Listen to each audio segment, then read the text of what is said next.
In a recent Middle East campaign, the United States executed 900 airstrikes in a span of just 12 hours. In just 6 days, that total swelled to more than 2,000 individual targets hit. You might expect an operation of that density to require a massive surge in troops or heavy bomber squadrons. Instead, an algorithm drove the entire offensive. This marks a pivot in tactical speed, where the volume of target identification is now limited by how fast a processor can run, rather than how fast a human can think. This timeline breaks down the military doctrine known as the kill chain, a strict 4-step cycle required to execute an attack. Detect the threat, identify the target, decide on a course of action, and strike. For years, the first step, detection, was actually overperforming. The military operates over 150 satellites, pulling in endless footage across vast geography. The problem was the sheer volume. That footage routed to rooms full of human operators, physically watching thousands of hours of tape, trying to manually spot 5 camouflaged missile trucks hidden among 100 civilian vehicles. Looking at our kill chain timeline, you can see where human cognitive limits caused the system to fail. The identify and decide steps stretched into agonizing hours. By the time analysts confirmed a target, the trucks had moved and the opportunity vanished. Prior to the introduction of AI, the Pentagon's greatest vulnerability was a devastating data processing bottleneck. To solve that bottleneck, the Department of Defense launched Project Mevan in 2017. It was designed from the ground up to be their flagship artificial intelligence program. The logical first step was to tap the private sector. The military partnered with Google to leverage their world-class image recognition software, aiming to teach the defense systems how to tell buildings, cars, and people apart. But the partnership fractured almost immediately. 3,000 Google employees protested their code being used in warfare, forcing the tech giant to pull out of the project in 2018. That exit created a massive vacuum.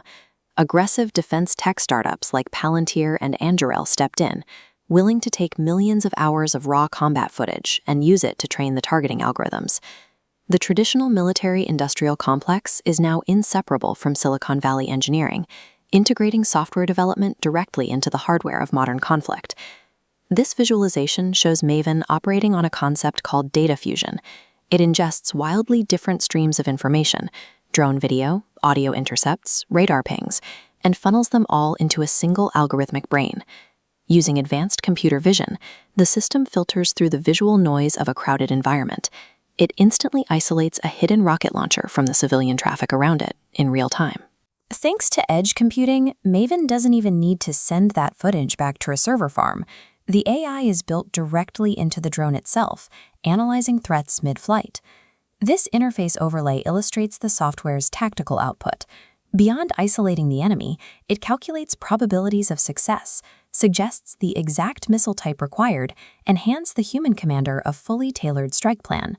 Recent integrations with large language models, like Anthropic's Claude, allow commander to interrogate these strike plans using natural conversational language before making the final call. By automating data fusion and target identification, Mevan successfully compressed the kill chain from hours down to mere seconds. The immediate tactical advantages are undeniable.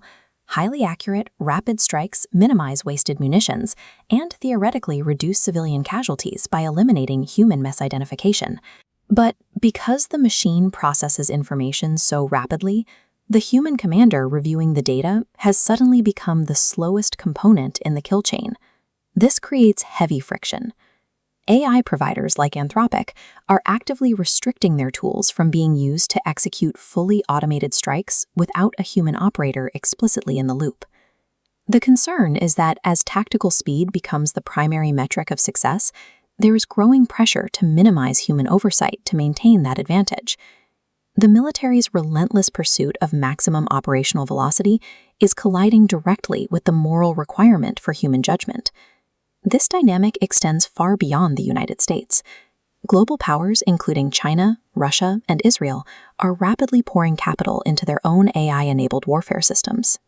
This animation illustrates the future of combat, shifting away from soldiers fighting soldiers and moving towards swarms of algorithms fighting opposing algorithms at machine speed, which leaves a massive, unresolved void in international law.